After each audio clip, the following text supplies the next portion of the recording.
बहुत बहुत स्वागत है आपका। जैसा कि आप देख पा रहे हैं, आज हम लोग साइट विजिट पे आए हुए हैं और आज का जो हमारा टॉपिक है वो है सेंटरिंग वर्क से रिलेटेड। तो सेंटरिंग के बारे में डिटेल्स में हम लोग जानेंगे, स्लैब में सेंटरिंग वर्क कैसे किया जाता है और उसमें कौन कौन सा मटेरियल यूज़ होता है। तो पूरे डिटेल्स में हम लोग जानकारी लेंगे आज। तो आपसे रिक्वेस्ट है कि आप वीडियो स्किप ना करें और हमारे चैनल को सब्सक्राइब कर लीजिए, जिससे कि नई वीडियो आप तक जल्द पहुँचेगी और आपके लिए काफ़ी यूज़फुल रहेगा। तो चलिए हम लोग वीडियो स्टार्ट करते हैं। तो जैसा कि आप देख रहे हैं, यहाँ पर ये जो स्कार्फ फोल्डिंग इस्तेमाल हुआ है, नीचे आप देख पा रहे हैं ये स्कार्फ फोल्डिंग है जो कि आपको स्क्रीन पे दिख रहा है। तो इसको हम लोग स्कार्फ फोल्डिंग कहते हैं। और अगर इसके हम मेंबर की बात करें तो ये जो वर्टिकल मेंबर है जो कि आप दिखाई दे रहा है पूरा यहाँ से वहाँ तक, इसको हम लोग स्टैंडर्ड कहते हैं। और इसमें जो ये हॉरिजॉन्टल मेंबर लगा हुआ है, जैसा कि आप देख रहे हैं पूरे में वर्टिकल मेंबर, तो इसको हम लोग लेडजर कहते हैं। और ये जो आप देख रहे हैं ये कैप लॉक है। तो स्टैंडर्ड और लेडजर को यहाँ लगाकर हम लोग कैप को घुमाते हैं तो इसमें ये फिक्स हो जाता है। तो इस तरीके से यहाँ पे इसको प्रोवाइड किया गया है और ये स्कार्फ फोल्डिंग बन जाता है, देख लीजिए। और यहाँ पे अगर इसकी हाइट की बात करें तो 2.5 मीटर हाइट का है ये। और इसको हम लोग चाहे जितना भी एक्सटेंड कर सकते हैं। फ़िलहाल के लिए हमारा ये 2.5 मीटर का है और हाई राइज बिल्डिंग में इसका इस्तेमाल ज़्यादातर किया जाता है। यहाँ पर चूँकि हम लोगों का स्लैब का हाइट 6 मीटर 700 mm हाइट है, लगभग 19 से 20 फीट हाइट हो जाता है प्लिंथ लेवल से। इसीलिए हम लोगों ने पहला जो हम लोग फर्स्ट स्टेप में हम लोग यहाँ पे स्कार्फ फोल्डिंग यूज़ कर लिए हैं। और दूसरा हम लोगों का यहाँ पे लगा हुआ है जैक। तो जैक के बारे में चलिए हम लोग डिटेल्स में बात करते हैं। तो जैसा कि आप देख रहे हैं यहाँ पे ये जैक है और जैक की बात करें तो ये 3 मीटर बाय 2 मीटर। तो 3 मीटर बाय 2 मीटर में आपको थोड़ा कन्फ्यूज़न हो जाएगा, तो इसलिए हम आपको डिटेल्स में बता देते हैं। ये जैक का जो फर्स्ट साइज़ होता है, इसको आप खड़ा करेंगे अगर लगाएंगे बिना एक्सटेंड, इसमें भी एक्सटेंड करने का ऑप्शन होता है, इसको बड़ा घटा सकते हैं।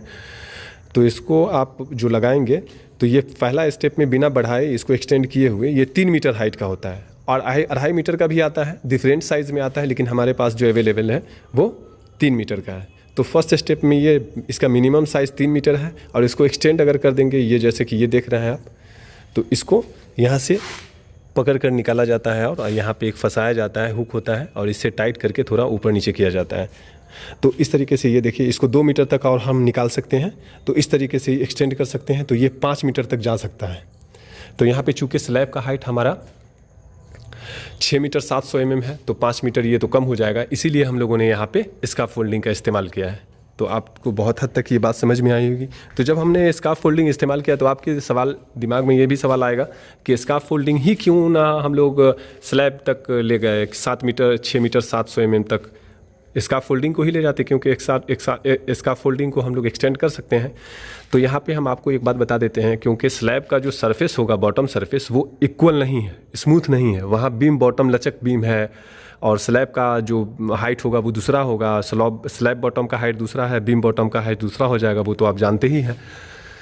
तो इसलिए यहाँ पे क्योंकि स्लैब का थिकनेस 150 mm है और बीम का जो हाइट है, और स्लैब का हाइट 150 mm है और बीम का हाइट 1200 mm है, तो इस तरीके से बीम ज़्यादा नीचे आ जाएगा और स्लैब ज़्यादा ऊपर चला जाएगा।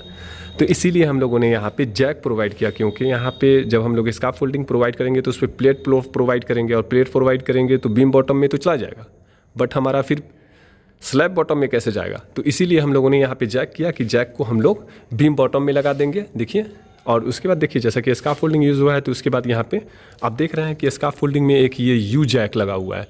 तो इसको हम लोग यू जैक कहते हैं, जो कि चैनल इसके ऊपर रखा गया है और उस पर प्लेट रखा गया है, स्टील प्लेट, और उसके ऊपर हम लोगों ने रखा है जैक। तो जैक रखने के बाद हम लोग बीम बॉटम में प्रोवाइड किए हैं जैक। तो इस तरीके से आप देख रहे हैं, आपको दिखाने की कोशिश करेंगे कि इस तरीके से यहाँ पे जैक प्रोवाइड किया गया है, समझ में आई होगी। और स्कार्फ फोल्डिंग के बारे में जहाँ तक आपने समझा, तो यहाँ पे इसको जो वर्टिकल मेंबर है इसको हम लोग स्टैंडर्ड कहते हैं, और ये जो हॉरिजॉन्टल मेंबर है आप देख पा रहे हैं, इसको हम लोग लेडजर कहते हैं, और ये जो इसमें लगा हुआ है इसको कैप लॉक कहते हैं। और इसके ऊपर जो यहाँ पे ये है यू जैक इसको कहते हैं, जिसमें चैनल उसके ऊपर रखा हुआ है, ये लोहा का देख रहे हैं आप चैनल, ये यू जैक इस तरह का बना हुआ है, हैंगर टाइप का। और इसी तरीके का बेस जैक होता है जो कि यहाँ पे यूज़ नहीं किया गया है, क्योंकि यहाँ पे सरफेस स्मूथ है, बराबर है, इसीलिए यहाँ पे बेस जैक का इस्तेमाल नहीं किया गया है, यहाँ पे उसका रिक्वायरमेंट नहीं था। तो इस तरीके से आपने देखा कि यहाँ पे सेंटरिंग किस तरीके से किया गया है और सेंटरिंग में कौन कौन सा मटेरियल यूज़ होता है। तो आपको ये वीडियो कैसी लगी और आपको किस टॉपिक पे वीडियो चाहिए, जैसे कि हम लोग कंस्ट्रक्शन वर्क पे से रिलेटेड हम लोग टॉपिक पे बनाते हैं, तो आपको इसके रिगार्डिंग आप हमें ज़रूर कमेंट्स करें। तो जब तक के लिए इजाज़त दीजिए, फिर हम लोग नेक्स्ट वीडियो मिलते हैं। Okay bye.